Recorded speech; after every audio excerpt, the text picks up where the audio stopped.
vem nos apoiando aí com o desenho do COI e também nos faz pontes com outros parceiros interessantes, né? Hoje a gente vai conversar muito mais do que o porquê da importância na diversidade na ciência, né? E o porquê da diversidade em vários campos da sociedade é importante que a gente fale sempre, né? E nunca é demais, né? Se posicionar e criar caminhos para isso. Mas aqui hoje a gente quer falar muito de forma concreta o como construir a diversidade na ciência e a importância para o desenvolvimento de soluções de base tecnológica, né, a partir de ciência, para mudar, né, a realidade do Brasil a partir de missões de desenvolvimento tecnológico. Então, eu vou apresentar os nossos convidados de hoje. O André, que é meu colega, é líder do COI, gerente de operações de WCT. A professora Fernanda, ela é coordenadora desse guia que a gente vai lançar, né, do Guia Metodológico de Formação de Equipes Extraordinárias para Missões de Desenvolvimento Tecnológico. E nossos convidados de honra aí, Michel Chagas, né, que tem, digamos, representa aí, através do seu trabalho, um pioneirismo, né, no uso de políticas de investimento na diversidade na ciência a partir do terceiro setor, né? Isso também é outro elemento muito caro para nós, a importância da sociedade civil organizada de demonstrar modelos inovadores, né? Para buscar soluções para a nossa sociedade. E, por fim, a professora Sônia Guimarães, que, enfim, é professora no Instituto Tecnológico da Aeronáutica, e a conversa que a gente teve com ela no desenho do COI foi muito incrível e a gente espera que todos vocês gostem também de ouvir ela, porque é uma pessoa que tem muita experiência, né, em trabalhar com times de desenvolvimento tecnológico, com metodologias, né, passando desde né, a própria metodologia de aprendizagem baseada em problemas até questão, né, experimental, então e óbvio, né, com uma experiência de nível internacional aí para o desenvolvimento de soluções complexas. Eu tenho aqui as mini bios dos nossos participantes, mas eu acho que para ganhar um tempinho é bom a gente ouvir deles direto. Então, sem mais delongas, eu passo a palavra para o André, que vai contar um pouquinho mais do COI, e aí depois a gente vai ouvir a professora Sônia, depois o Michel e, por fim, a professora Fernanda apresenta o guia e a gente abre para um bate-papo com vocês. Beleza? Estou por aqui. Obrigado. Legal. Obrigado, Gaston. Bom dia, pessoal.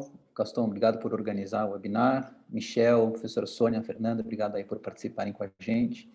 Eu vou rapidamente fazer uma introdução de por que a gente chamou a Fernanda e a equipe dela para produzir esse guia metodológico, contando um pouquinho da história do desenho, da formação do COI, do porquê da sua existência. Bom, como o Gaston comentou, a gente, desde 2013, vem, através da WTT, fomentando o desenvolvimento de inovações que respondam a problemas da sociedade. E a gente faz isso tanto apoiando diretamente cientistas, quanto criando espaço para experimentar inovações no campo, em contextos onde elas podem ter um impacto positivo. Mais ou menos a partir de 2018, a gente resolveu encarar um desafio importante da ciência brasileira, né, que são poucos os projetos de pesquisa aplicada que são feitos de maneira estratégica, né, com grande volume de recursos, procurando endereçar grandes desafios ou oportunidades do desenvolvimento socioambiental do Brasil. Talvez uma parte importante da ciência brasileira é movida por perguntas de pesquisas dos pesquisadores, que também são importantes, mas existe ainda pouco espaço para o financiamento de grandes perguntas, de grandes desafios ou grandes oportunidades que a ciência poderia contribuir para o desenvolvimento sustentável do Brasil. E, para isso, a gente passou, talvez, 2 anos estudando como organizações, principalmente nos Estados Unidos e no Brasil, vinham fazendo isso que, né, se chama, pelo menos lá fora, de Mission-Oriented Innovation, né, que é essa ideia de que a inovação ela pode ter um componente orientado por missões ou um componente orientado, né, pelos grandes desafios do desenvolvimento sustentável de um país. E nesse nosso estudo, a gente chegou em 2 organizações muito interessantes nos Estados Unidos, que nos inspiraram bastante a montar o Centro de Orquestração de Inovações aqui no Brasil, que são o DARPA e o ARPA-I. O DARPA é a agência de projetos de pesquisa avançada em defesa, e o ARPA-I é o seu similar na área de energia.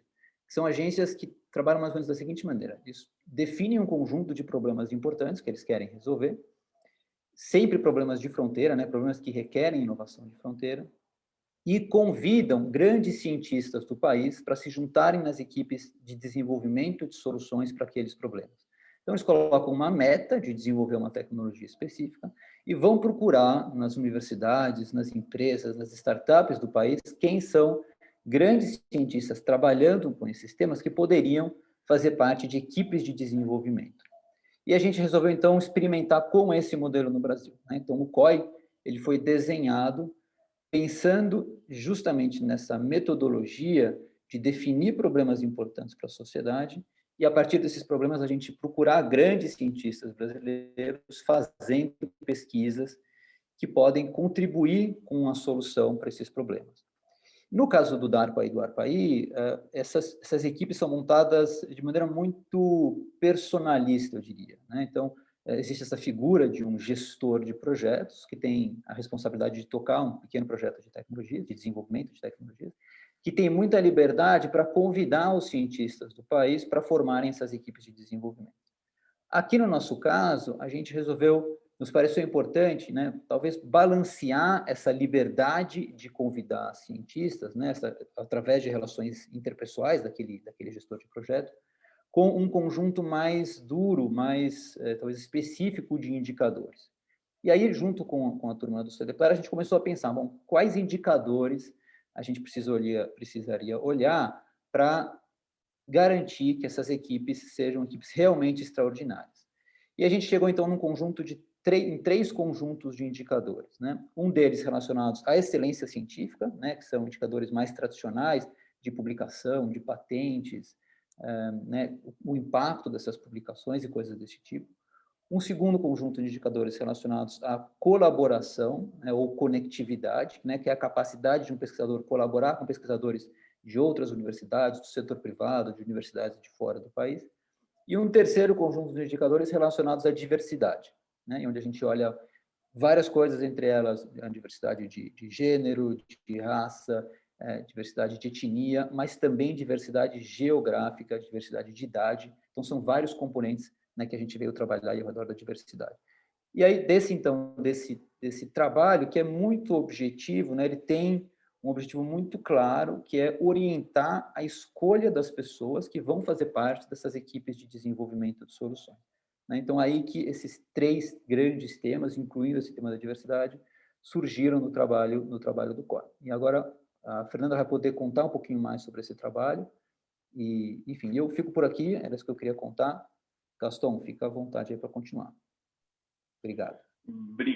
Eu que agradeço, André. Enfim, eu vou passar direto para a professora Sônia, que aí a gente consegue materializar, né, a importância da diversidade, também como isso se reflete no desenvolvimento científico-tecnológico. Professora, muito obrigado de novo por a senhora aceitar o convite, pela disponibilidade de sempre. Eu que agradeço. Eu costumo dizer que eu sou muito faladora. E com essas histórias das lives, me dão a oportunidade de falar e ainda me ouvem, eu estou no céu. Bom, eu preparei aqui, em cima de todo o manual de vocês e tudo mais, eu preparei umas coisinhas que eu acho que vocês deveriam incluir nessa procura dos talentos extraordinários, ok? Deixe-me só compartilhar a minha tela.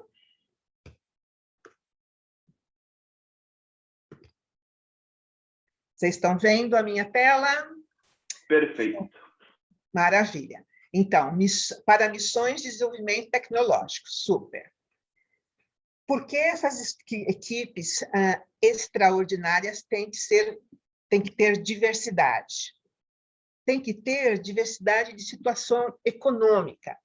E aí, eu gostaria de apresentar para vocês o Matheus Cardoso. O Matheus Cardoso morava no Jardim Pantanal. O Jardim Pantanal é abaixo do nível do Rio Tietê. Portanto, quando o Rio Tietê enche, esse Jardim Pantanal fica cheio para sempre, porque depois não tem para onde entrar água, sair a água. Então, o maior sonho dele era fazer engenharia, se formar engenheiro e sair desse bairro. Mas não foi isso que aconteceu. Então, eu gostaria que vocês vissem o que foi que o Matheus fez para driblar essa situação que ele se encontrou.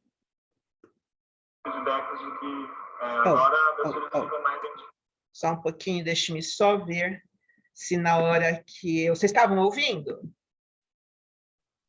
Sim. Dava para ouvir? Super. Não tem mais pneumonia, não tem mais umidade no quarto, então vai muito além das paredes.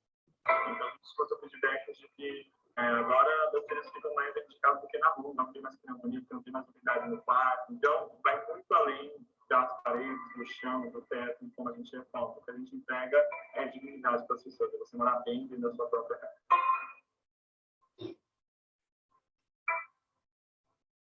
Sou Matheus Cardoso, tenho 24 anos, sou empreendedor social no Moradia, né? Que é uma organização social que faz pequenas reformas nas comunidades de baixa renda, com foco na solubilidade do domínio.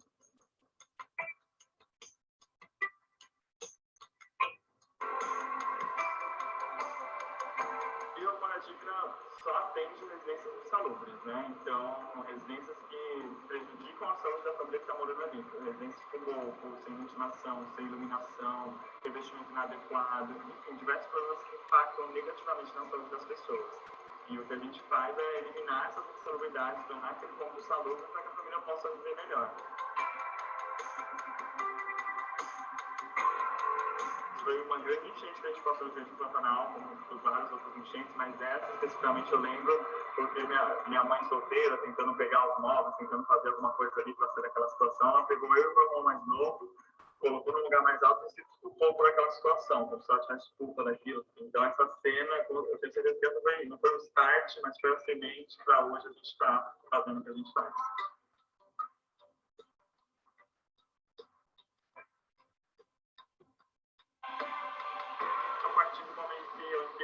Minha mãe, inclusive, acabou me ajudando a entender que a única oportunidade que a gente teria para sair dessa situação era a educação.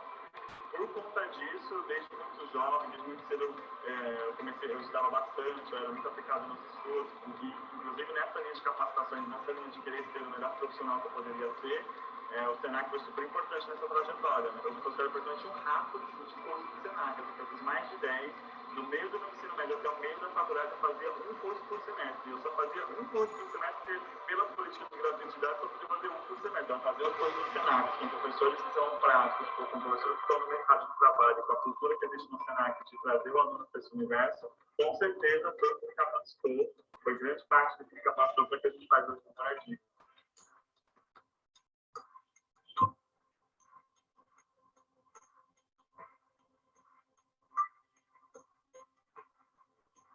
Empreendedores jovens, negros, periferia também carregam vários estigmas de preconceito, de situações desse tipo, mas eu sempre falo que o que faz com que a gente superasse esses desafios são os resultados, né? São 500 reformas realizadas, são mais de 2.000 pessoas impactadas, isso fala por si só.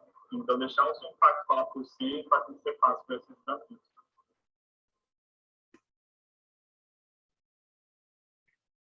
É isso, pessoal.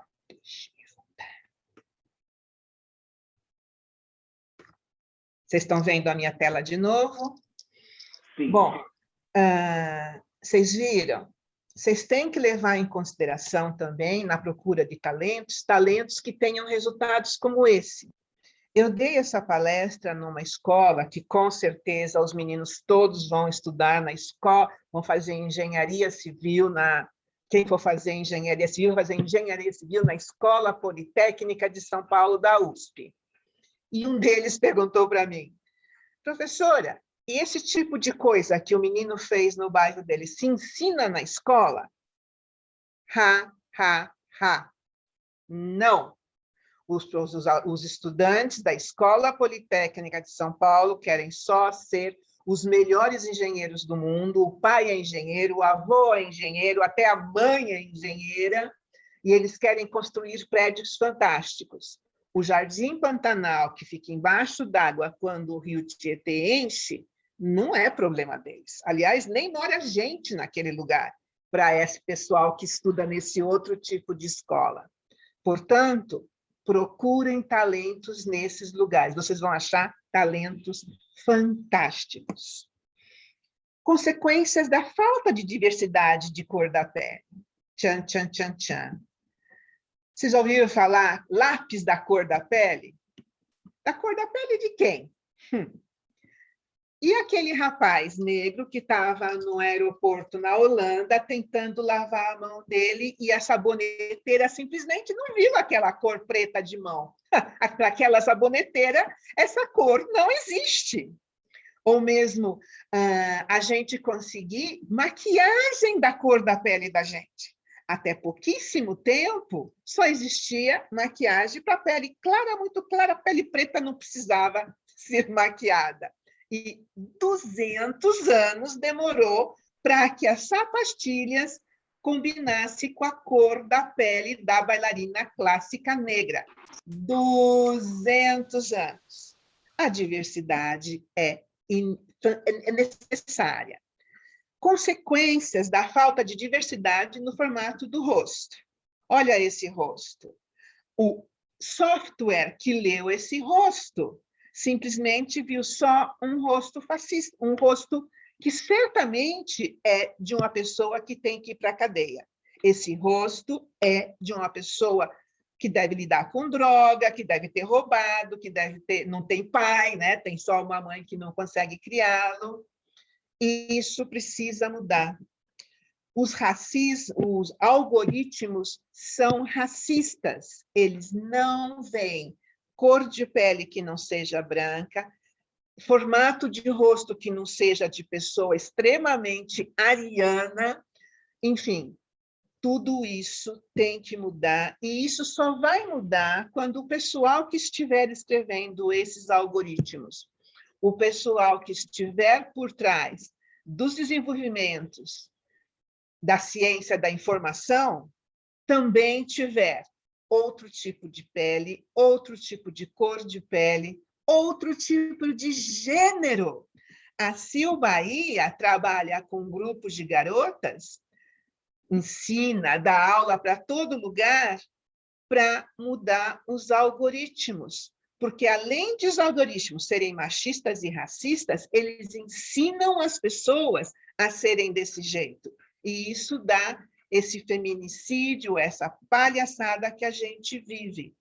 O racismo algoritmo vale da ausência de pessoas negras na tecnologia. Nós temos que mudar isso. Vocês que estão procurando talento, talvez esse pessoal ainda não saiba nada sobre ciência da informação, mas eles têm, ela não é, a Sil não é formada em ciência da computação, mas ela viu o problema e trabalha com isso. A mesma coisa a Nina Horta. A Nina Hora, ela fala da hora. Esse pessoal trabalha para mudar essa cara branca, só branca, todo o tempo branca, das ciências das informações, ou mesmo na matemática, que depois você vai para a ciência da informação. Nós precisamos de diversidade de nível de conhecimento.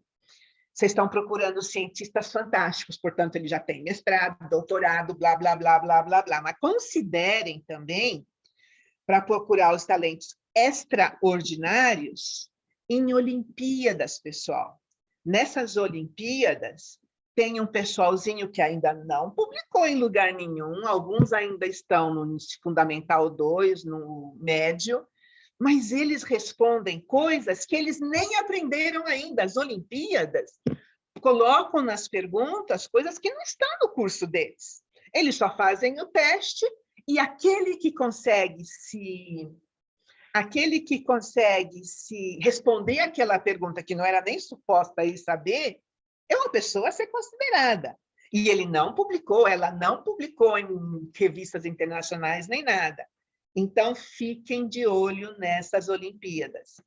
Eu aconselho 4 garotos no Instituto Tecnológico da Aeronáutica, no ITA, e os 4 são alunos do ITA, participaram de Olimpíadas, um deles desde o Fundamental 1, e o outro conseguiu vaga na PUC do Rio, em matemática, já no 3º ano do médio, porque ele foi o primeiríssimo lugar no desafio de matemática da PUC do Rio.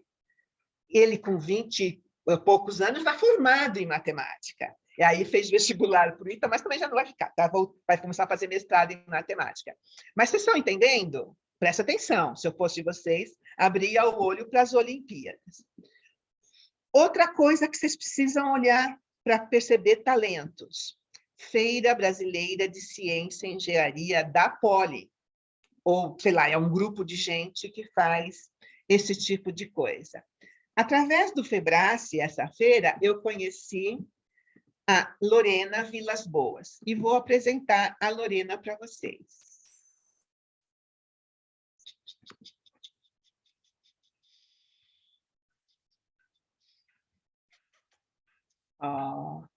Eu acho que eu tirei a Lorena daqui. Deixe-me ver. Tá. Pecado, eu tirei a Lorena daqui. Mas a Lorena ganhou essa feira porque ela, no nível médio ainda,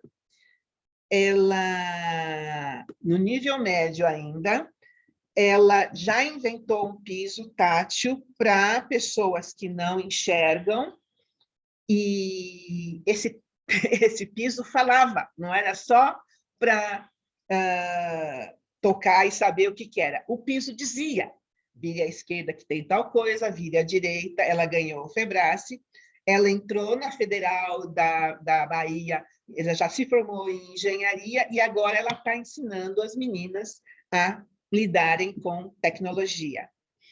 A Franciele ganhou o FEBRASE em 2018, com 15 anos, e ganhou também em 19, ganhou em 20 também, não foram primeiros lugares, mas a Franciele desenvolveu um tijolo super, que é feito através de restos de semente de açaí. Ela é do Pará, e vocês já imaginam quantas sementes de açaí sobram naquele estado, naquele tudo. O estado inteiro é o maior produtor de açaí do mundo, pois ela usa restos de açaí para fazer os tijolos. Deixa eu ver se eu consigo mostrar a Franciele para vocês. 15 anos. Ela continuou os trabalhos dela e continuou ganhando os prêmios, tá bom? Acho que eu não vou conseguir.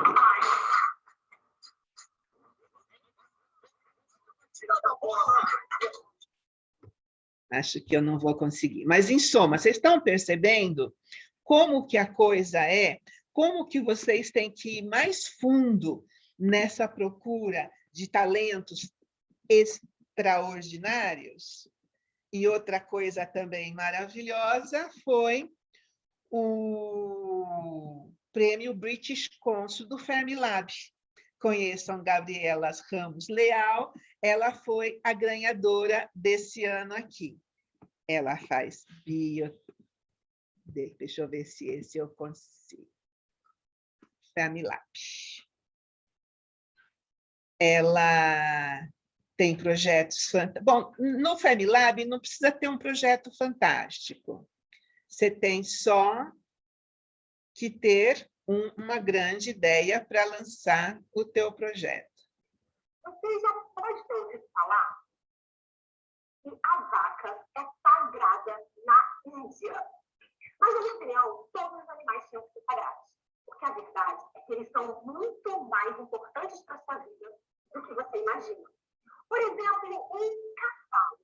Naqueles filmes épicos de guerra, as pessoas estão sempre montadas nos cavalos, prontas para guerrear. Mas você sabia que, na vida real, os cavalos também são os nossos aliados em guerras que acontecem dentro da gente? Pois é. Talvez você conheça alguém que tenha sido picado por uma cobra venenosa e que tenha precisado de um soro contra o veneno dessa cobra. Então, a gente precisa agradecer aos cavalos por isso. Porque quando a gente fica doente, seja por conta de um vírus, ou de uma bactéria, ou até de um veneno de cobra, o nosso corpo produz substâncias chamadas anticorpos para nos defender. E os anticorpos, eles são verdadeiros guerreiros que têm a função de combater, neutralizar e derrotar o inimigo. Só que tem um probleminha. Essa tropa de anticorpos, ela só aparece depois que o inimigo já chegou no campo de batalha. O nosso corpo demora um pouquinho para reconhecer o inimigo e convocar esses anticorpos. Mas o que acontece se o inimigo for perigoso demais? Bom, o veneno de cobra age muito rápido.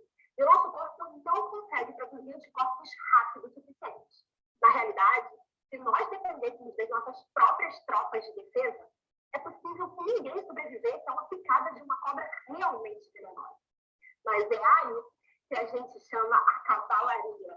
Porque os cientistas descobriram que, colocando uma pequena quantidade de veneno de cobra nos cavalos, eles se tornam capazes de produzir anticorpos sem serem afetados ou ficarem doentes, como no caso de uma picada. E a partir desses anticorpos, a gente cria um soro antiofídico, que fica ali vacinado, cheio de anticorpos guerreiros, prontos para a batalha, só esperando algum acidente acontecer. Então, na realidade, quando você é picado por uma cobra e precisa tomar esse soro, foi um cavalo que produziu e preparou essa tropa de defesa para você. E de forma semelhante, hoje em dia, enquanto está todo mundo buscando uma vacina contra a Covid-19, existem cientistas aqui no Brasil trabalhando com cavalos e tentando produzir um soro cheio de anticorpos com a ajuda desse exército aliado. Talvez você nunca tenha chegado perto de um cavalo na sua vida. Talvez o seu contato com algumas espécies seja bem distante. Mas as criaturas do mundo animal realmente deviam ser sagradas, porque elas batalham todos os dias ao lado da ciência para salvar você. Vocês estão vendo?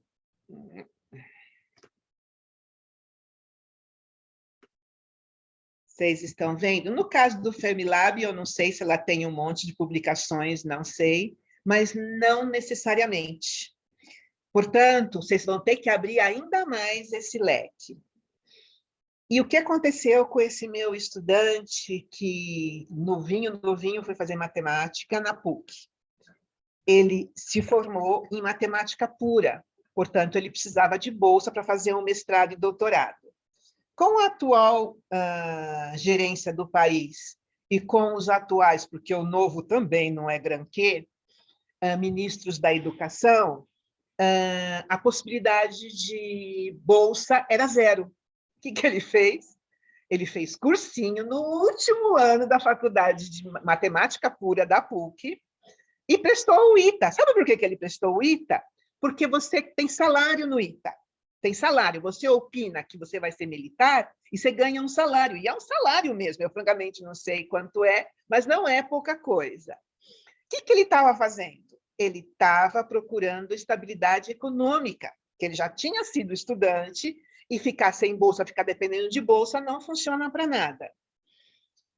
E entrou no ITA. Maravilha, maravilha. O que aconteceu? A PUC agora apresentou uma proposta de trabalho para ele. Ele vai trabalhar lá como pesquisador com salário, com possibilidade de fazer com mestrado e possibilidade de fazer doutorado no exterior, que é a coisa que ele quer. Então, o que ele fez? Trancou o ITA. Então, pessoal, nessa vossa procura de talentos extraordinários que querem estabilidade econômica, vocês também deveriam ter uma proposta, porque vocês perceberam, é bem verdade que o menino com esse talento todo no ITA não seria perdido, mas não era isso que ele queria fazer mestrado e doutorado.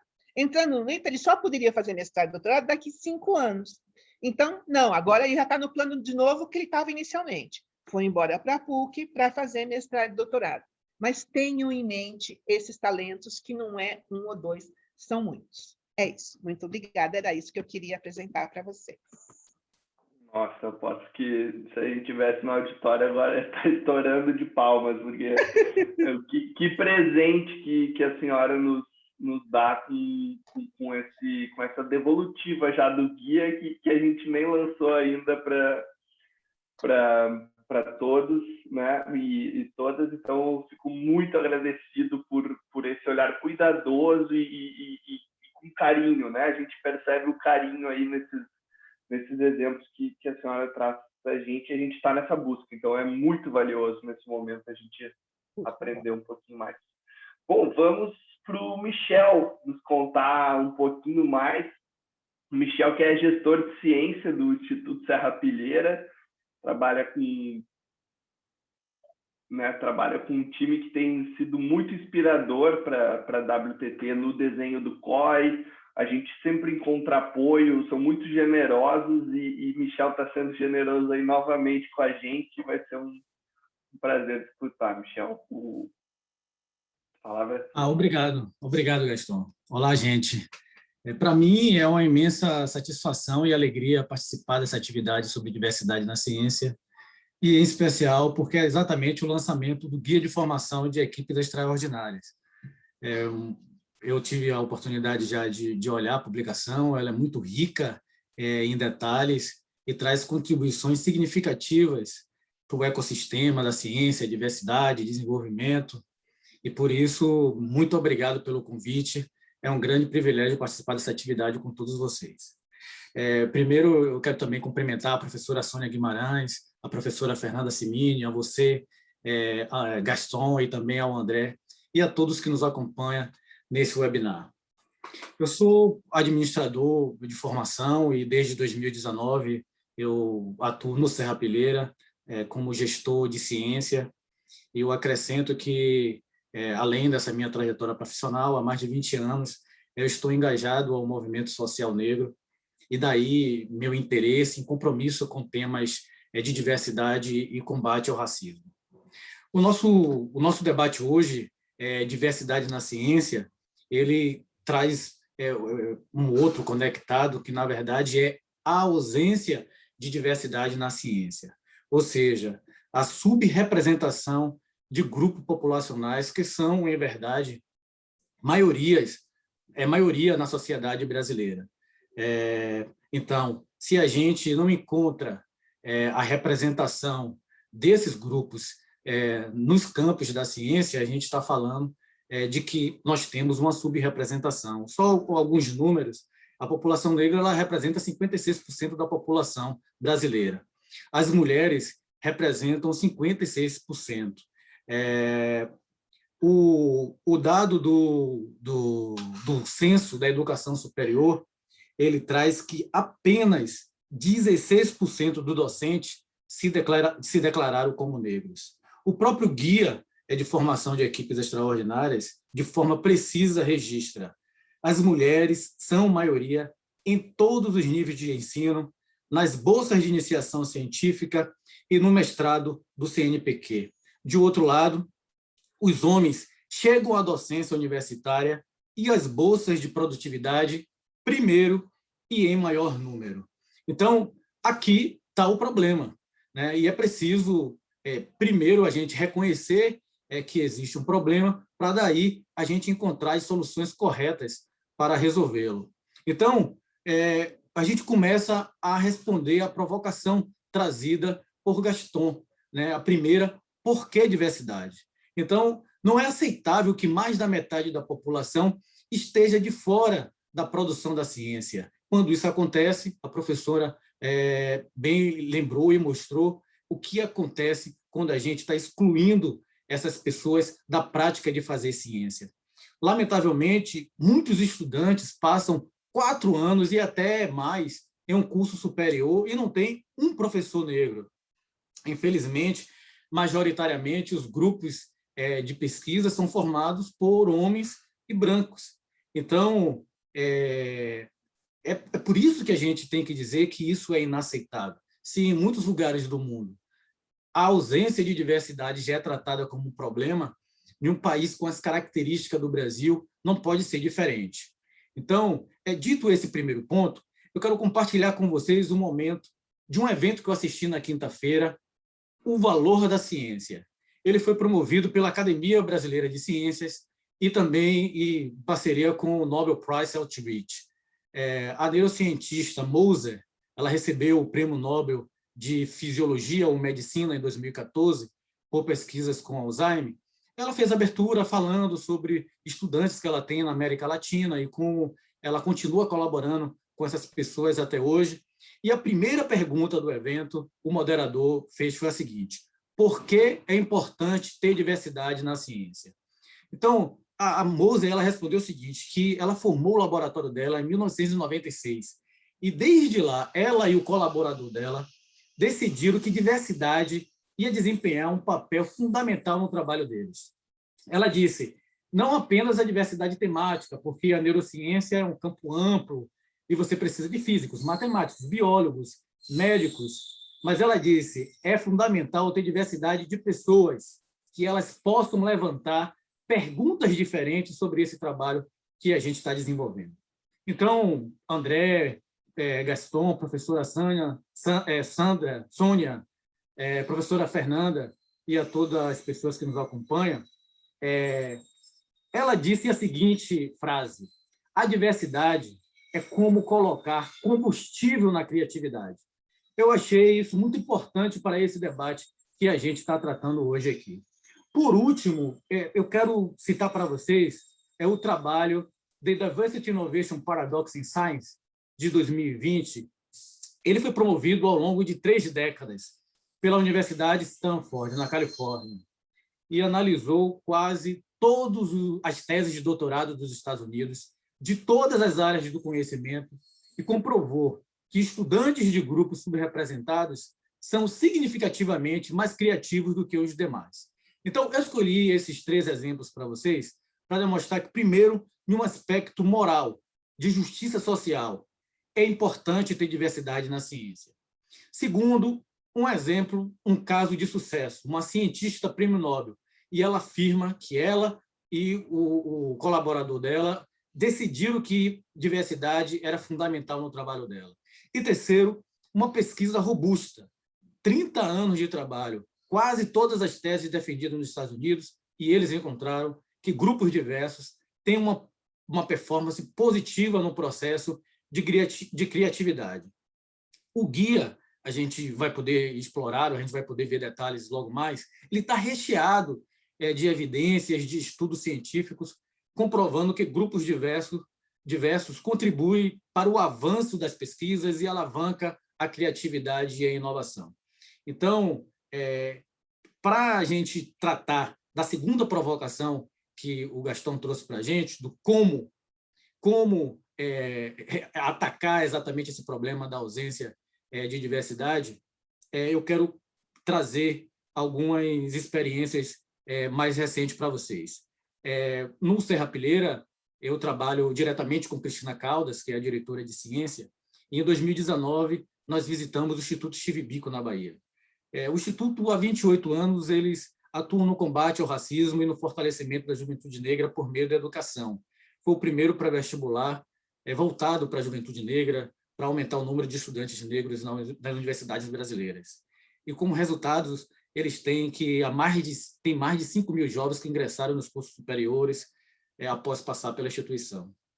No entanto, eles perceberam que, majoritariamente, os estudantes que entravam na universidade estavam concentrados nas humanidades, apesar de eles não fazerem hierarquia entre as ciências.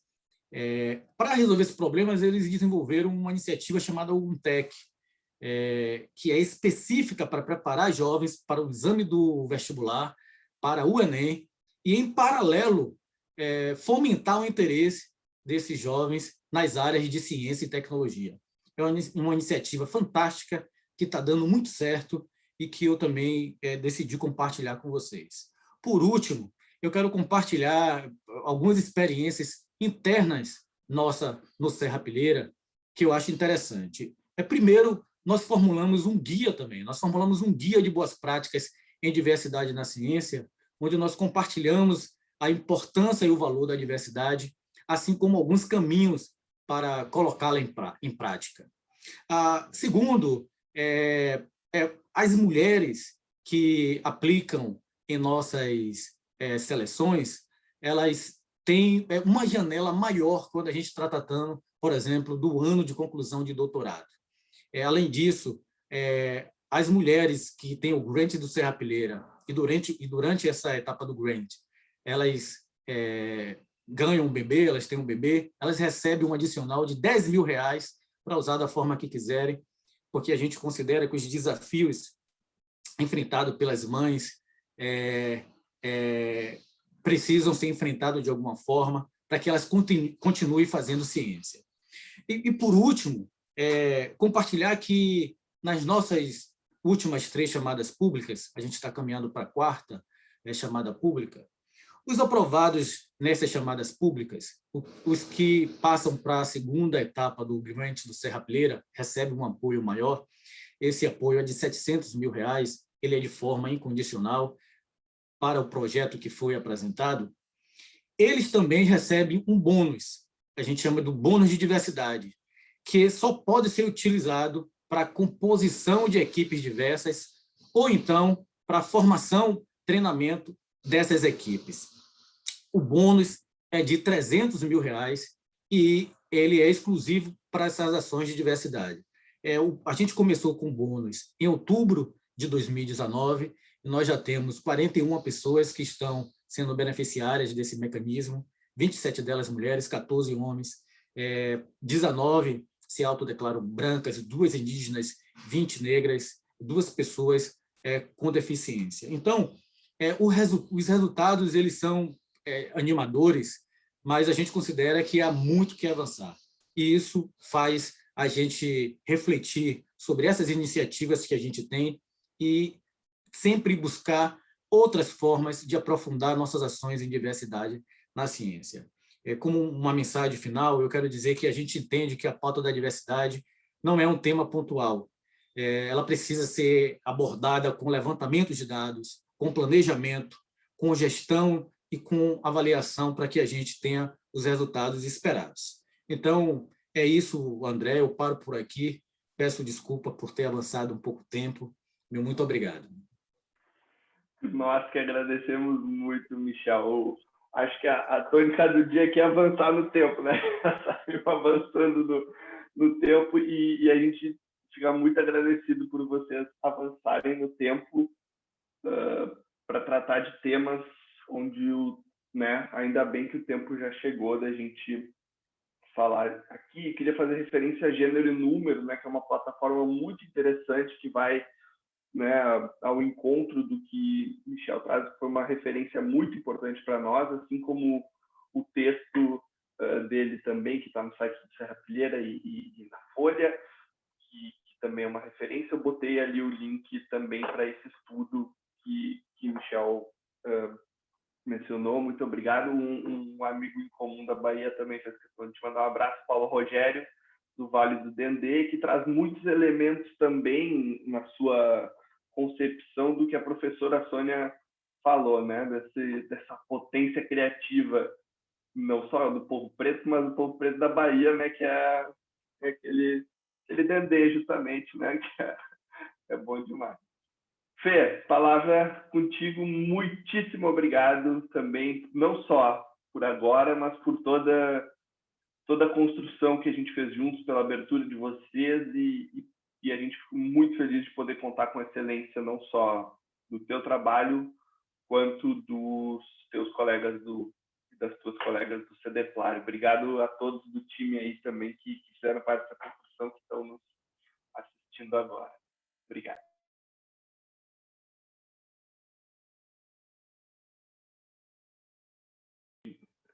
não está te ouvindo, Fê.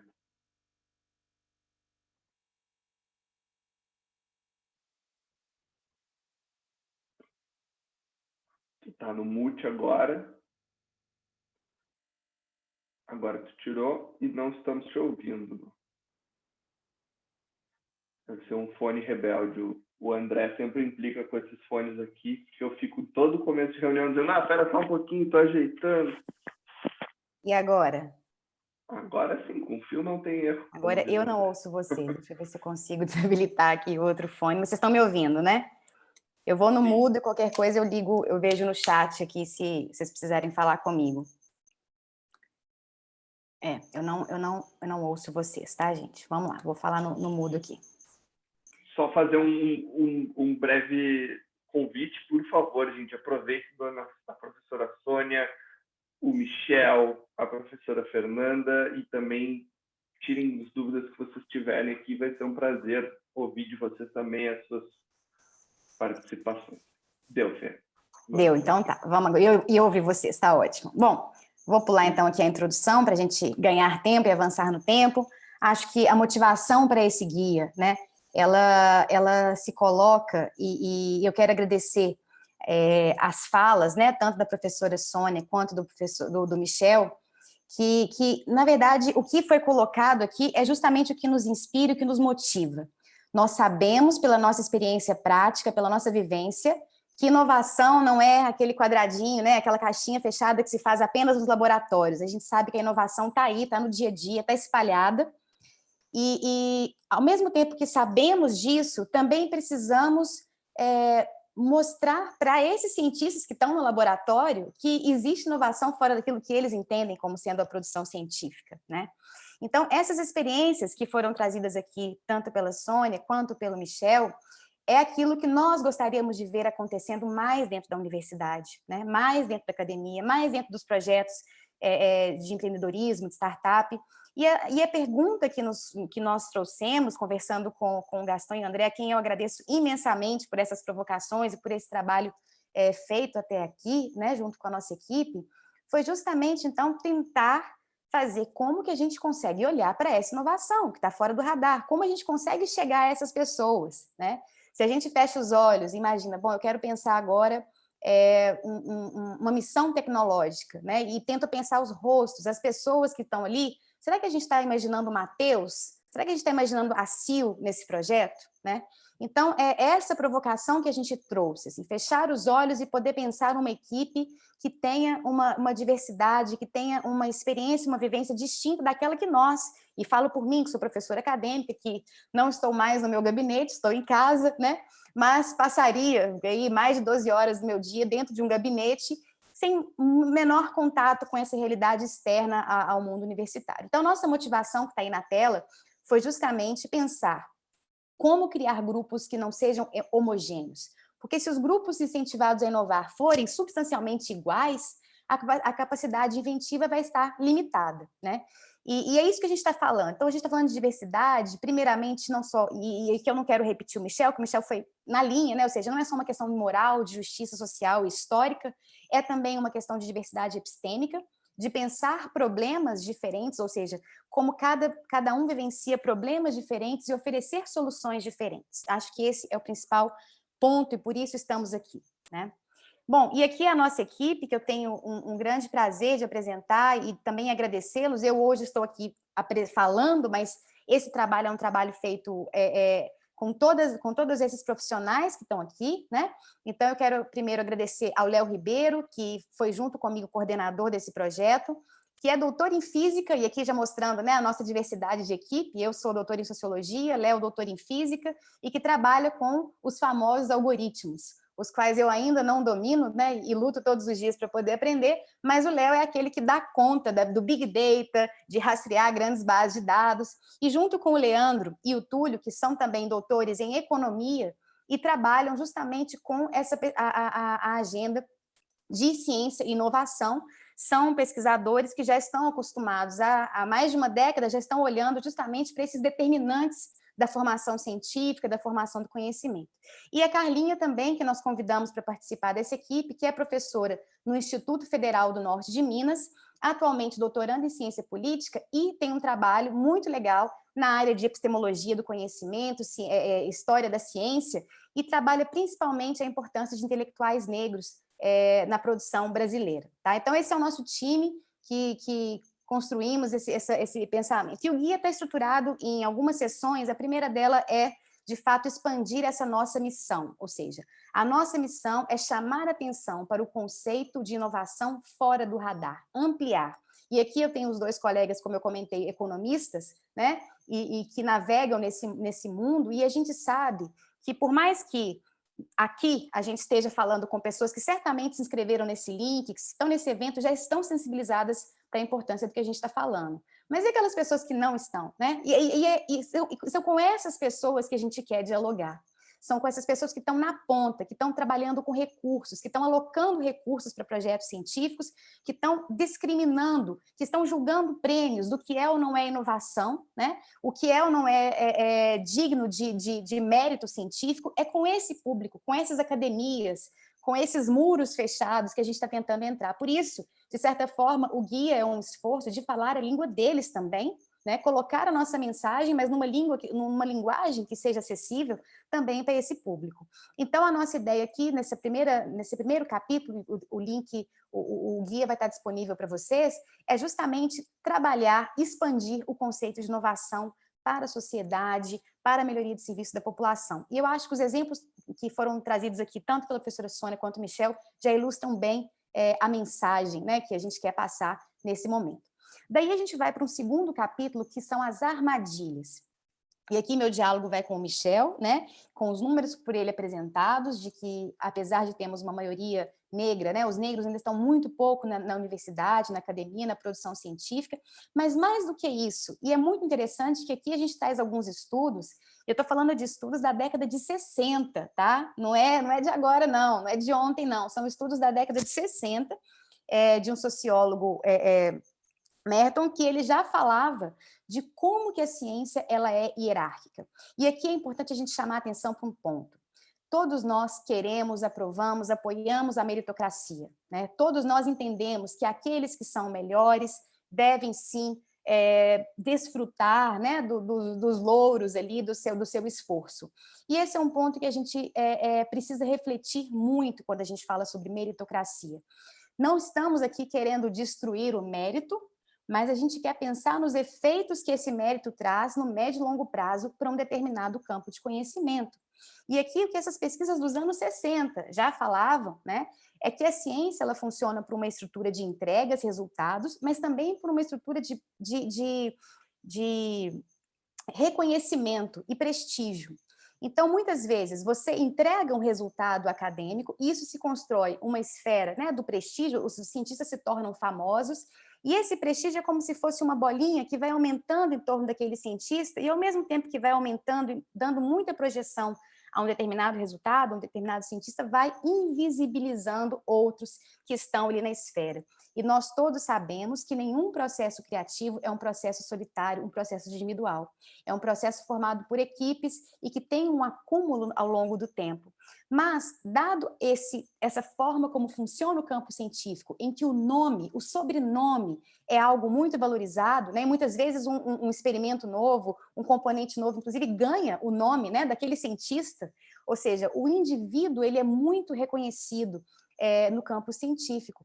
Mas a gente precisa entender que esse indivíduo ele está num laboratório, numa comunidade científica que estrutura aquele conhecimento. E aí, quando a gente pensa nesse tipo de estrutura, que é uma estrutura pensada em rede, o que esses pesquisadores identificaram é que essa rede não é uma rede horizontal, em que todos desfrutam do mesmo reconhecimento, dos mesmos prestígios daquele pesquisador central. Pelo contrário, ela é uma rede hierarquizada, em que esse nome ele vai puxar, então, esse reconhecimento, e isso vai gerando o quê? Um acúmulo, né, no futuro, e isso vai tornando cada vez mais difícil. E aqui eu não estou falando só de nomes de pesquisadores, eu estou falando de grupos de pesquisa, eu estou falando também de instituições. Então, aquelas instituições que, uma vez fizeram grandes inovações, elas conseguem acumular, gerar esse conhecimento, e com isso elas conseguem trazer mais recursos financeiros, trazer mais prestígio, têm até mais facilidade, são convidados a publicar em revistas científicas, que muitas vezes os outros precisam pedalar para poder conseguir, e às vezes estão trazendo ali o mesmo resultado ou conhecimentos muito parecidos. Então, a gente tem que tomar cuidado.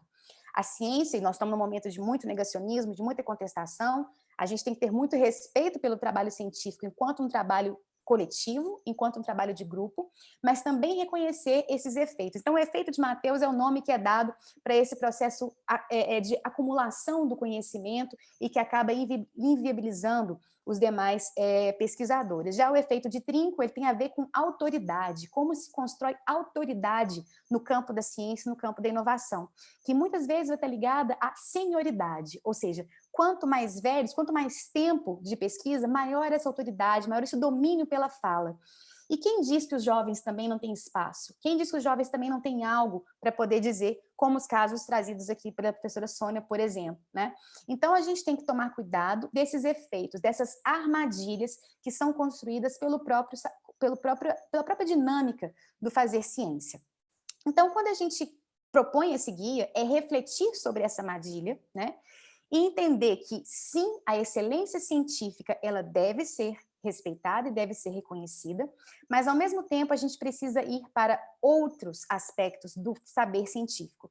Daí esse nome de extraordinários, porque nós procuramos pessoas sensacionais, extraordinárias, no sentido comum do termo, mas também pessoas que fujam desse ordinário, que fujam desse padrão que a gente fecha os olhos e pensa lá no cientista, homem, branco, senhor, com jaleco, no seu laboratório, com ar-condicionado no Polo Norte, né? Ou no Polo Norte não, né? No Globo Norte, digamos. E é isso que a gente está querendo sair, né? Nós queremos pensar também na pesquisadora negra na Bahia, fazendo ali a sua inovação. E como fazer isso? Então, o nosso guia, ele vai questionar e pensar essas dimensões extraordinárias. Por isso, nós colocamos a conectividade e a diversidade como aspectos também centrais. E para isso a gente constrói indicadores. Mas por que indicadores?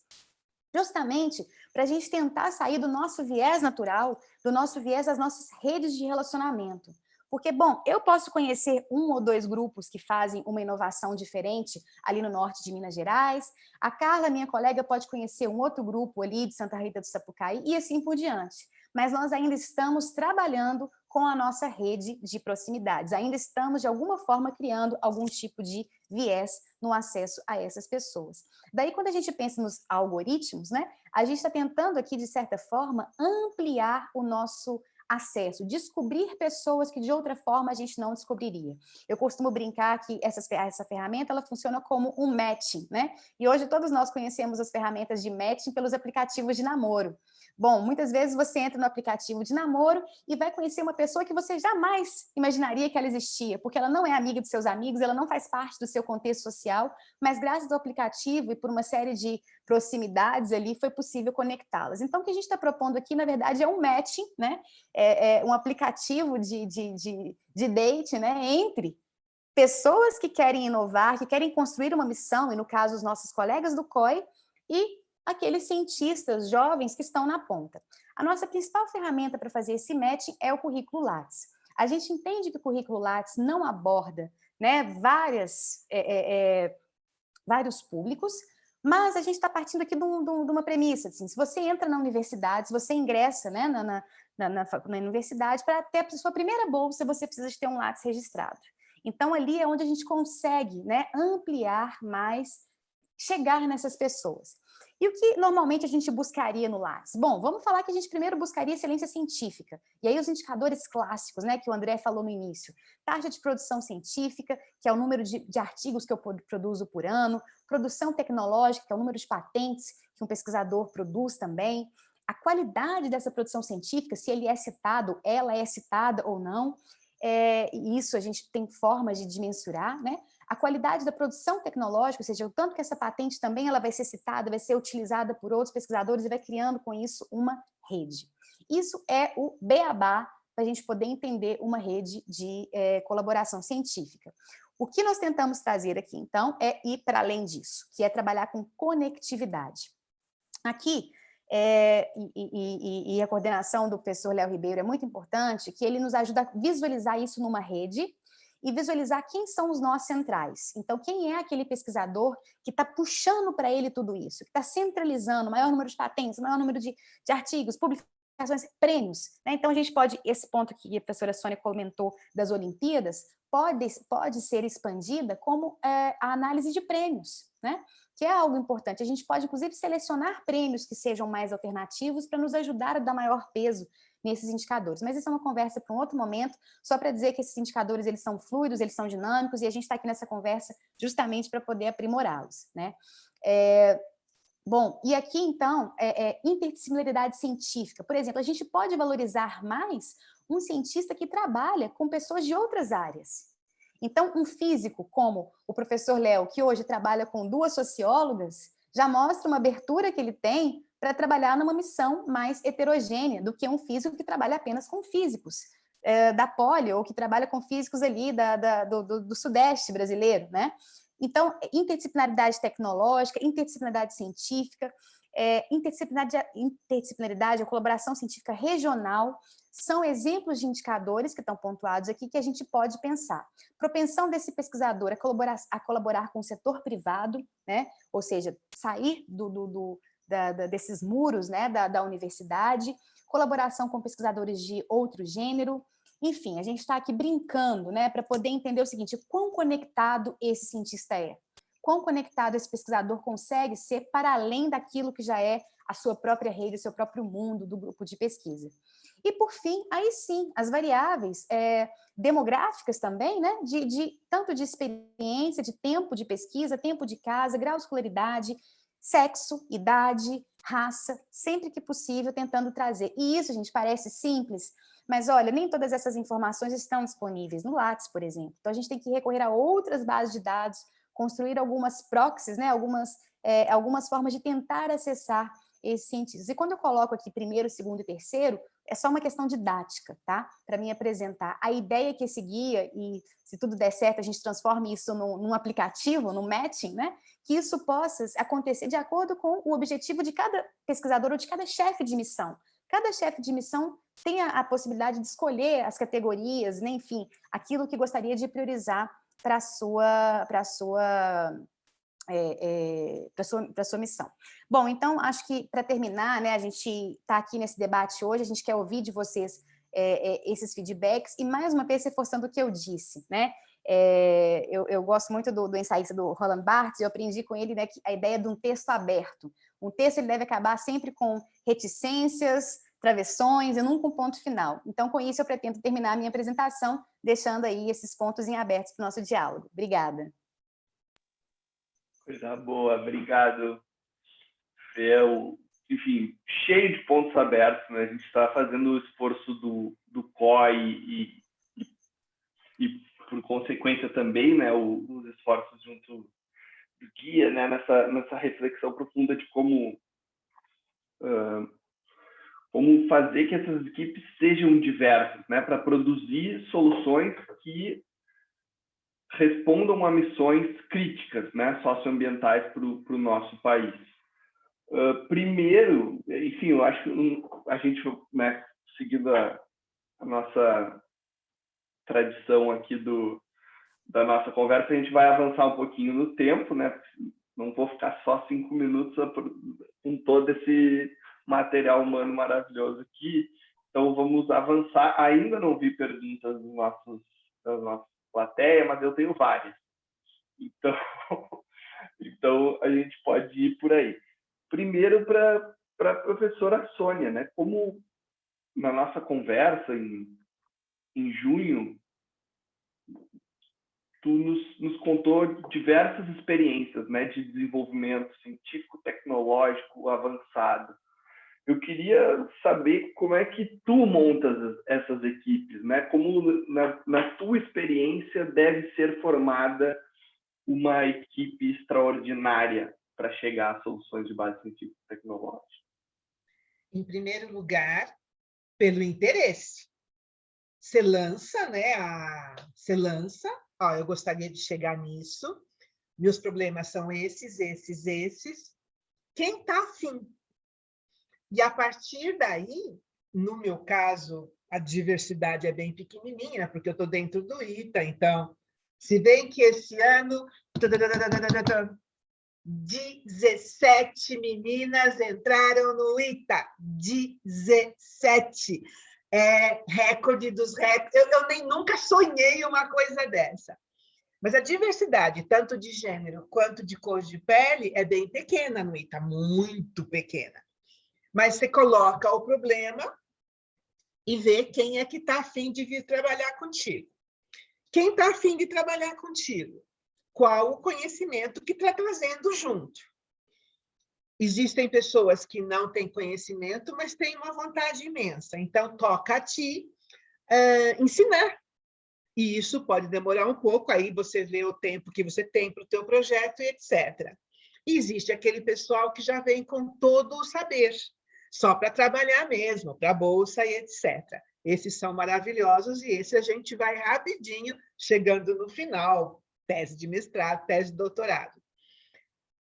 Se você tiver a sorte de a maioria ser o do saber e a minoria ser aqueles que ainda precisam aprender, maravilha, teu projeto está formado, bola para frente, não fica sonhando de chegar ao Einstein a qualquer momento para ser do teu grupo.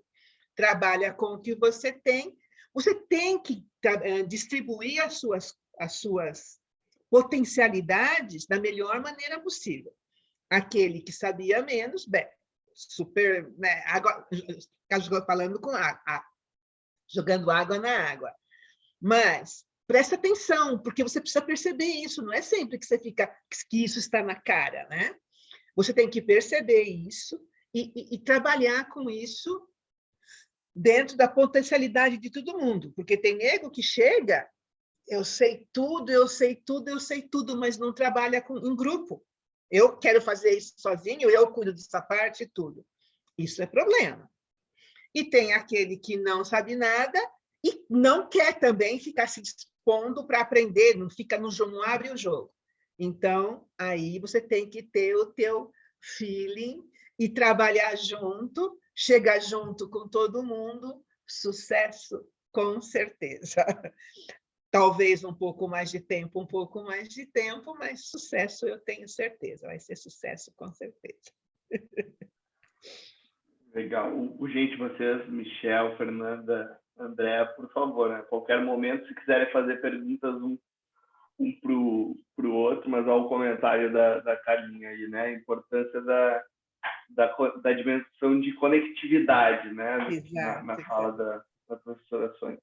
E falando disso, conectividade, né? A gente está trabalhando com os dados, olhando para indicadores, justamente porque no exercício, nas conversas para o desenho do COI, a gente se percebeu lá na lista de pessoas maravilhosas que grande parte, né, das listas, não só de pessoas maravilhosas, pessoas, sempre tem algumas que não são tão maravilhosas, mas que estão em posição de liderança na ciência brasileira, a grande maioria eram homens, né, brancos, cabelinho branco ali, ou carequinha, de idade avançada em posições das universidades do centro do país, chegando aqui até o Rio Grande do Sul. Né? Então, e a gente vê em muitos eventos, né, aquela coisa, só homem, né, só homem branco, ou, enfim. E aí, mesmo a gente fazendo esse trabalho, né, para a gente descobrir pessoas novas, e aí eu queria escutar de Michel e da professora, essas redes, né, não tem desculpa para dizer, não tem pouco, no meu tempo. Então, tem a Associação Brasileira de Pesquisadores Negros, tem trabalho da Steve Biko, né, tem tanta gente há tanto tempo militando. Você falou aí que essas pesquisas vêm, né, desde os anos 60, né, o Brasil, e aí mais nas ciências sociais, digamos, referência no feminismo negro, né, do mundo, né, com Lélia Gonzalez, enfim, podia ficar citando, né, vários, mas eu queria que você falasse um pouco desses movimentos tão proeminentes e que fazem, né, travam uma batalha, porque não há tanto tempo. Qual é a importância ou como articular junto a esses movimentos, né? Talvez vocês pudessem falar mais sobre isso. Eu mesma? Se quiser agora. Michel, Ok. professor, todo mundo. Vou só começar um pouquinho. Graças ao Covid, tenho que falar isso, as pessoas estão me condenando por eu falar isso, mas graças ao Covid e essas lives todas, a gente está facinho em tudo quanto é escola. E o que eu tenho feito ultimamente é falado sobre isso, sobre todas essas conectividades, sobre a Associação Brasileira de Pesquisadores Negros. E sabe o que tem acontecido?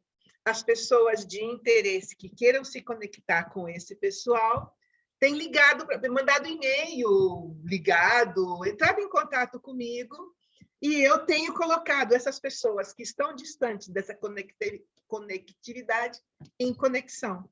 Então, graças ao Covid, alguma conexão está acontecendo, e agora começou também as meninas do nível médio, mesmo do fundamental, que querem entrar no ITA. Bom, eu mencionei isso uma vez, que é muito importante entrar nos institutos aeronáuticos, né? Então, agora elas já estão saindo do fundamental, já fazendo os vestibulares para irem para as escolas da aeronáutica, que a partir daí, para entrar no ITA, é um pulinho. Alguns nem precisam fazer vestibular, porque já está dentro da academia aeronáutica, e daí para entrar no ITA. Então, alguma conectividade está acontecendo, não se preocupa. É isso. Questão, eu acho que é importante que a gente deixe claro que todos nós, na posição que a gente estiver, a gente pode contribuir para aumentar a diversidade na ciência. Então, não é só esperar de ações governamentais, não é só esperar ações institucionalizadas, mas eu acho que cada um da gente, qualquer pessoa, em qualquer lugar, ela pode tomar ação de promover a diversidade. E, dito isso, as organizações sociais, os movimentos, eles têm dado vários exemplos de como fazer isso. A professora Sônia apresentou alguns para a gente, eu trouxe alguns outros exemplos também, mas eles têm vários exemplos de como, mesmo nesse contexto de adversidade, ainda assim é possível desenvolver talentos, ainda assim é possível fomentar criatividade e inovação. Eu acho que exemplos de ampliar as oportunidades, criar programas de mentoria, apoiar financeiramente mesmo, ter recurso próprio para a diversidade, eu acho que isso tudo, junto, contribui muito nesse esforço de produção da diversidade. Se em algum campo a gente não tiver informação, a gente não souber como começar ou tiver algum receio, daí eu acho que vale muito a pena a gente contactar os grupos de estudantes negros nas universidades, as organizações sociais, porque nesses lugares estão repletos de exemplos, de caminhos, de como a gente pode dar o primeiro passo na busca por diversidade. Show de bola. Isso, a gente passou, né, por isso, né? A gente fez. A professora Sônia foi muito generosa também com a gente, nos colocando em contato com professoras maravilhosas, né? A professora Fafaro.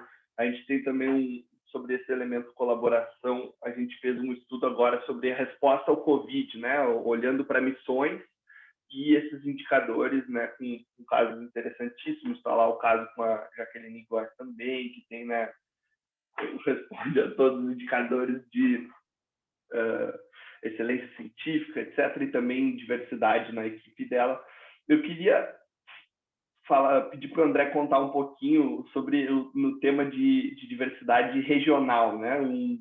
Uma anedota de uma das primeiras iniciativas que a gente vem com o COI, que a gente está experimentando enquanto desenha, no tema de biopolímeros lá na Amazônia Ocidental. Eu queria que ele contasse um pouquinho.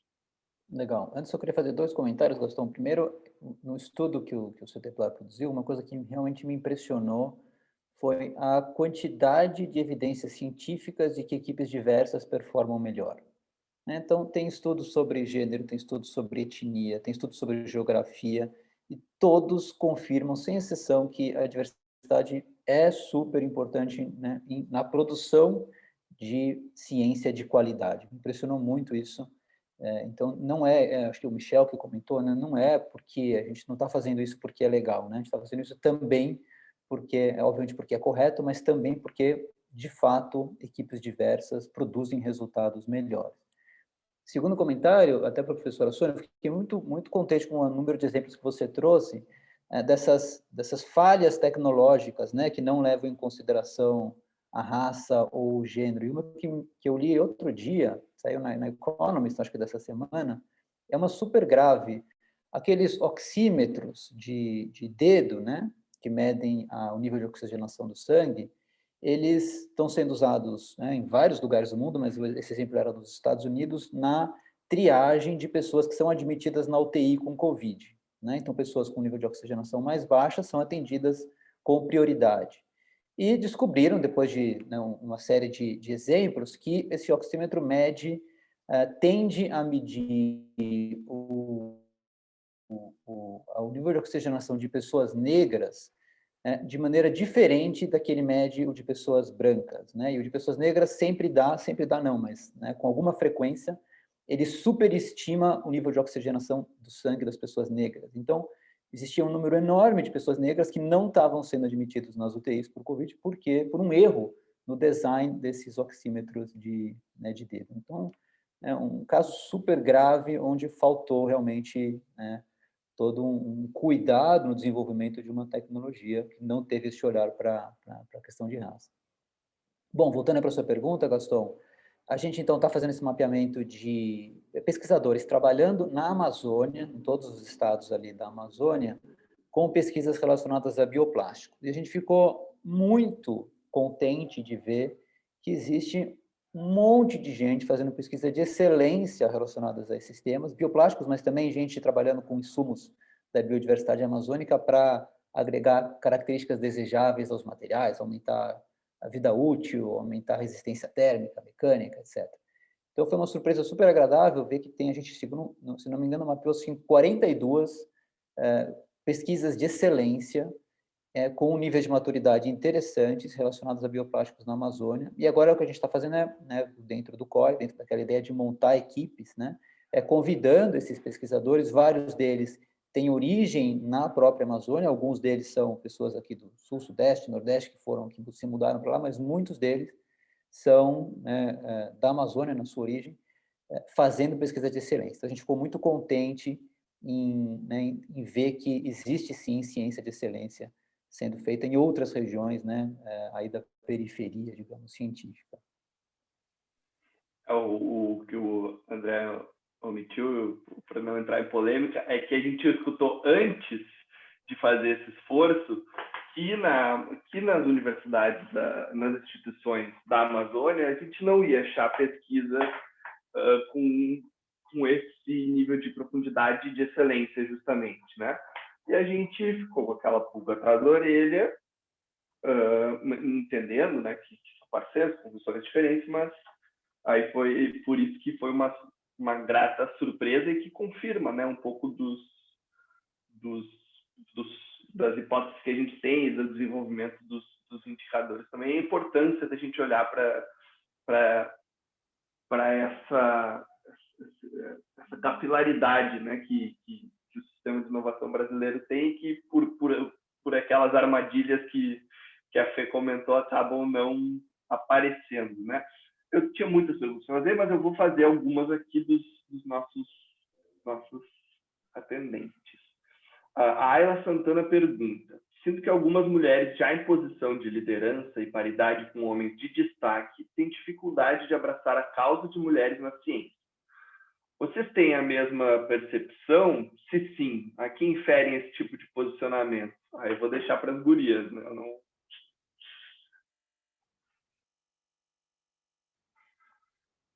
Professora Sônia, se quiser comentar primeiro.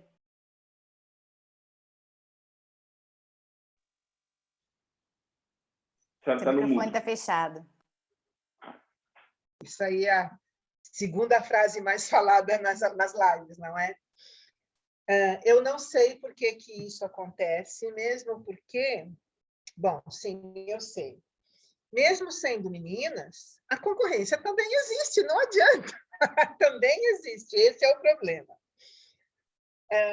Aconteceu uma série de coisas ruins dentro do ITA contra mim, eu fui extremamente prejudicada com tudo que fizeram contra mim, mas mesmo as meninas que chegam agora, isso aconteceu há muitos anos, mas a consequência vai até hoje, e as pessoas de muitos anos que estão lá até hoje continuam me tratando como se eu fosse uma idiota, e está acontecendo, mesmo para as meninas que estão chegando agora, elas também me tratam como se eu fosse ninguém, como se eu não estivesse ali.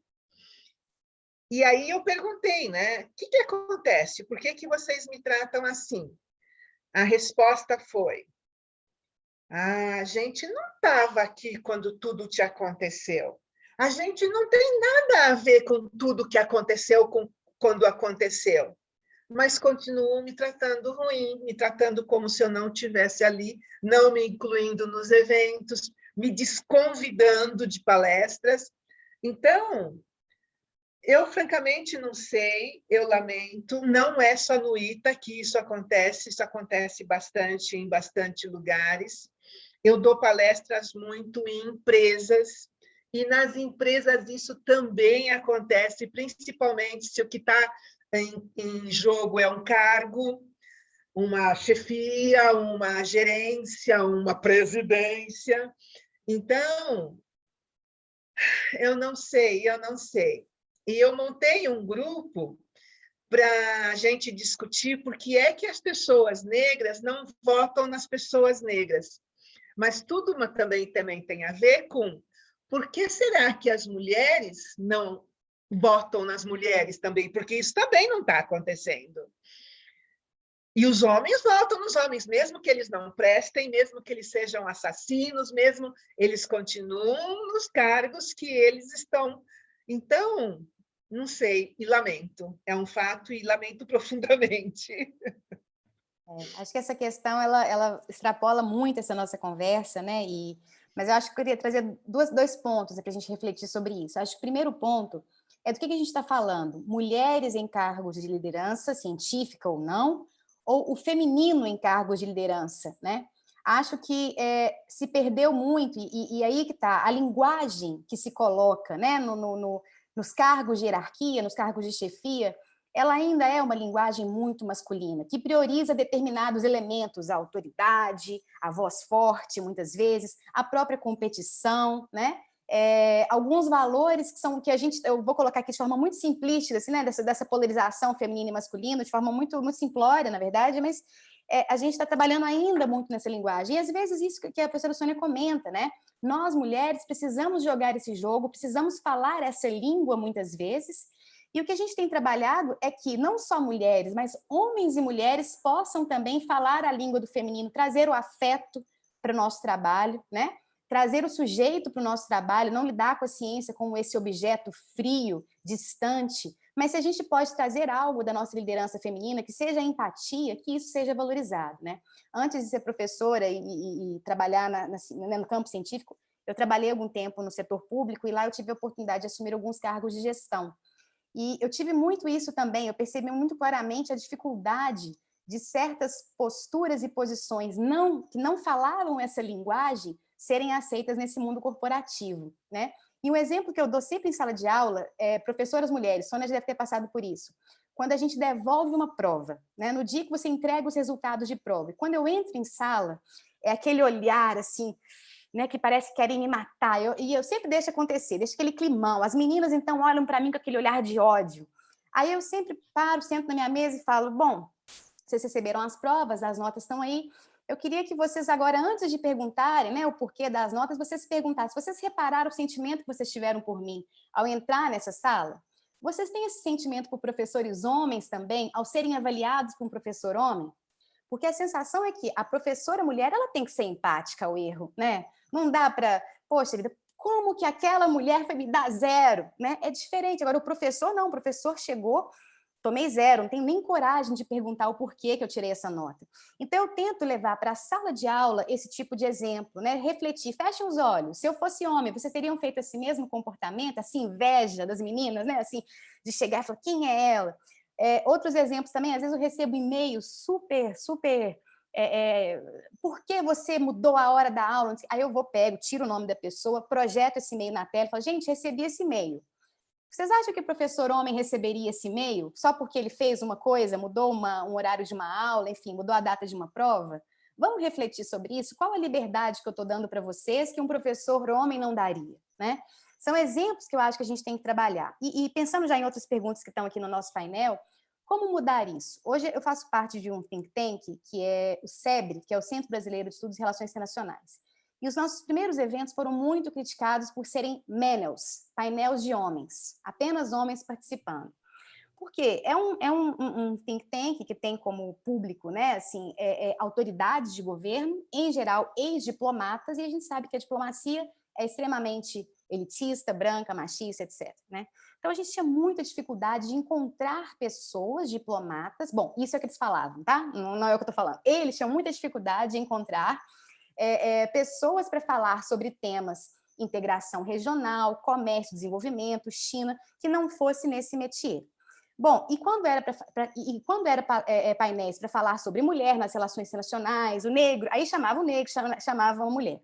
O que nós fizemos, então, nós, membros desse núcleo, falamos, nós não vamos mais lançar nenhum painel que seja mênio. Se não tiver uma mulher que fale sobre China, se não tiver uma mulher que fale sobre integração regional, não terá painel. Simples assim, né? E, da mesma forma também, vamos tentar trazer negros, negras para falar. Não é possível que não tenha alguém que fale sobre isso. E qual que é a conclusão, gente? A gente encontra, né? É aquilo que a professora Sônia comentou, a gente só não quis procurar. Então, eu acho que o que as organizações podem fazer, os grupos de pesquisa podem fazer não iremos para a rua se não houver tais e tais profissionais, se não houver diversidade na nossa equipe. É algo que está sendo muito complicado para nós, eu confesso, já cancelamos eventos por conta disso, mas foi uma regra básica que nós fizemos e eu sugiro também para que outras organizações também possam pensar, né, regras desse tipo. Mas, de novo, Ayla, é difícil a questão da mulher, eu acho que a gente está simplesmente construindo. É agora que estão aparecendo as primeiras mulheres que não estão dispostas a jogar o jogo masculino, que estão dispostas a falar uma outra linguagem. Vamos sofrer, vamos apanhar, mas é isso, a gente está aqui para jogar, né? Sorte a gente ter a presença de uma dessas precursoras aqui com a gente, professora Sônia. Nossa solidariedade aí pela senhora também por essas coisas chatas aí que acontecem, mas que a gente está na batalha, né? E aí, gente, eu acho que contra o meu desejo profundo de continuar aqui, a invadir o almoço, eu acho que a gente já tem que ir finalizando. Eu vou fazer uma pergunta, porque ela traz alguns elementos, né, do que vocês falaram por último, também da fala do Michel, que eu achei muito importante, né, me agregou bastante também sobre isso do fazer diversidade, né, que, claro, a gente tem esses espaços, mas que dá para começar a fazer já agora, né, que no seu espaço institucional, né, enfim, em várias dimensões. E aí tem as perguntas da Rosane, que trabalha no Instituto Mancala e que quer saber, né, quais são as oportunidades, qual é o horizonte nacional e internacional de recurso para pesquisas que priorizam a diversidade, e o Jonas Gonçalves, que já tem interesse em saber nas esferas de governo, né, como elas poderiam promover a diversidade face a isso. Então, parece meio abrangente, mas eu queria que vocês pudessem aí trazer, talvez, para quem está nos assistindo, nos ouvindo hoje, algumas linhas interessantes de alavancagem desses processos, né? O Serra Pilheira trabalha com isso no seu dia a dia, tem os bônus, né? Mas eu queria que vocês pudessem trazer aí alguns outros exemplos que hoje, né, a gente tem vários, até citaram aí no guia, alguns da iniciativa privada, mas queria escutar de vocês isso, e depois, se já quiserem ir dando sua despedida, uma mensagem final, agradeço também. Bom, Gaston, eu abordei alguns desses elementos durante a minha fala, e por isso eu vou primeiro até abordar a pergunta da Ayla, vou dar um pitaco só para me colocar também dentro do problema, não achar que é apenas uma questão das mulheres, porque quando a gente trata da questão racial, isso se reflete também. Eu penso que, às vezes, algumas pessoas que romperam a barreira da forma que é hoje, elas acham que porque elas barreram, porque elas romperam, porque elas são uma exceção, elas podem adotar aquele mesmo comportamento. Veja você, se a professora Sônia, que foi a primeira mulher, doutora em física no ITA, identificasse que porque ela rompeu essa bolha, ela agora deveria se comportar como as outras pessoas lá, porque ela teve o mérito de entrar e não vai falar sobre diversidade, não vai falar sobre mulher. Então, algumas pessoas adotam essa postura de que porque elas conseguiram, de alguma forma, romper a bolha, ela agora se sentem parte daquele universo, quando, na verdade, é um problema que precisa ser atacado. Assim também como a pauta da diversidade muitas vezes é tratada como uma pauta paralela, uma pauta menor, principalmente na ciência, quando as pessoas dão muito valor à excelência. Quando você começa a falar em diversidade, parece que você está xingando, parece que você está contrapondo. A professora Fernanda muito bem falou que a gente valoriza o mérito, né? Mas a gente quer discutir também qual é o processo, a trajetória que as pessoas fazem para ser reconhecida como que elas têm mérito para estar naquela posição. Então, a gente precisa quebrar esse paradigma de que tratar de diversidade é tratar de uma questão menor, né? De que tratar de diversidade a gente está tratando de estar se opondo a discutir ciência, discutir excelência, discutir o mérito. Eu acho que a gente precisa enfrentar essas duas questões. A questão dos governos, eu acho que o governo cumpre um papel muito importante, porque não dá para a gente falar em ciência, em tecnologia, em inovação, se a gente não falar no governo. Obviamente, as organizações sociais, os institutos privados, eles cumprem um papel importante, mas a ciência, o motor da ciência é o apoio governamental.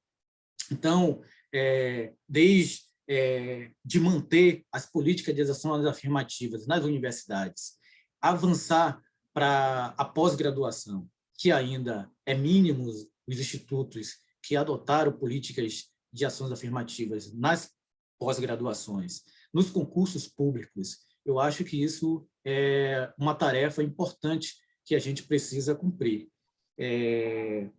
Sobre o apoio às iniciativas que promovem a diversidade, a gente no Serrapilheira, dentro do nosso universo, a gente busca fazer isso, como eu expliquei, através do bônus. E o nosso orçamento, ele é muito executado até por meio das nossas chamadas públicas. E a nossa parte discricionária, ela é muito pequena. A gente tem muito pouco recurso, muita oportunidade de agir discricionariamente. Mas a pauta que mais influencia a nossa decisão discricionária é a pauta da diversidade. Então, sempre que é possível, a gente busca apoiar ações de diversidade na ciência. É isso. Eu acho que eu consegui, de uma forma rápida, passar por essas 3 perguntas e aproveito para fazer minhas considerações finais, agradecer realmente o convite que foi feito, dizer que foi um privilégio participar desse debate com todos vocês, me coloco à disposição e dizer isso. Obrigado. Muito obrigado, Michel. Complementando aí a questão do... Seguimos. A questão levantada aí pelo Jonas, né? Acho que o Michel tocou num ponto super importante, que são essas políticas de ações afirmativas, né? Que, até onde eu entendo, ainda não são adotadas por boa parte dos grandes financiadores da ciência brasileira, né? Então, as fundações de amparo à pesquisa que financiam uma parte super relevante da ciência feita no Brasil. Então, acho que passa muito por aí, né? Para que todas as organizações que colocam dinheiro na ciência implementem algum tipo de política de ação afirmativa, né? Regras internas de operação, de boas práticas, do mesmo jeito que o Serrapilheira, né, fez o seu guia de como agir nesse sentido, como a gente está publicando agora o nosso guia de como agir nesse sentido, acho que faz sentido que todas as instituições que colocam dinheiro na ciência, que financiam a ciência no Brasil, ou a apoiam de alguma outra maneira, que também estabeleçam suas políticas internas de ações afirmativas. Acho que passa por aí, né? Sim. Também aproveito para agradecer, professora Sônia, Fernanda, Michel, Gaston, um enorme prazer estar aqui com vocês, um privilégio. Obrigado por estar com a gente nessa jornada. Quero agradecer também, só para concluir respondendo essa pergunta, dentro da nossa pesquisa, nós não encontramos nenhuma ação do setor público, pelo menos não do governo federal, para estimular a diversidade. Pelo contrário, acho que nós terminamos isso no final do ano passado e a gente está aqui lutando para tentar manter algumas políticas afirmativas, que elas sejam mantidas.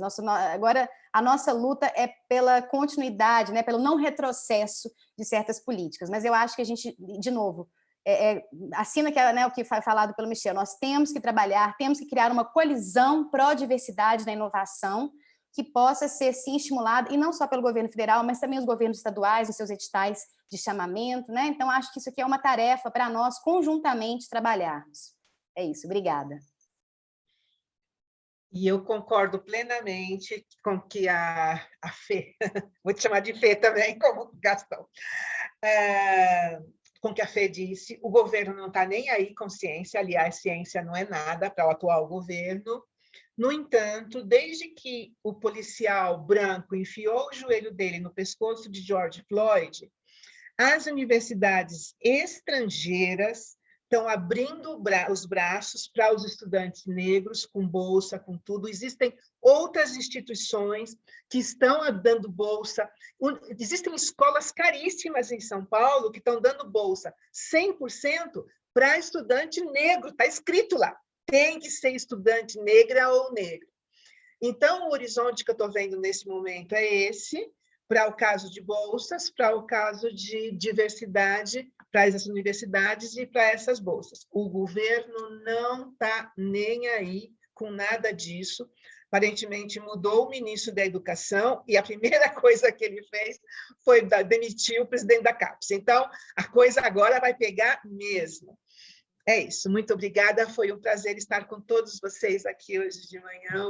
Foi uma manhã deliciosa. Muito obrigada. É isso aí. Muito obrigado, gente, a todos, todas. Foi uma manhã maravilhosa. Superamos os desafios técnicos do começo para sair cheio de ideias novas. Já podemos melhorar o guia. Em seguida, eu mando para os painelistas o nosso link e vai estar no nosso site agora à tarde para que todos possam acessar. Um abraço a todos, bom dia. Seguimos. Tchau, tchau.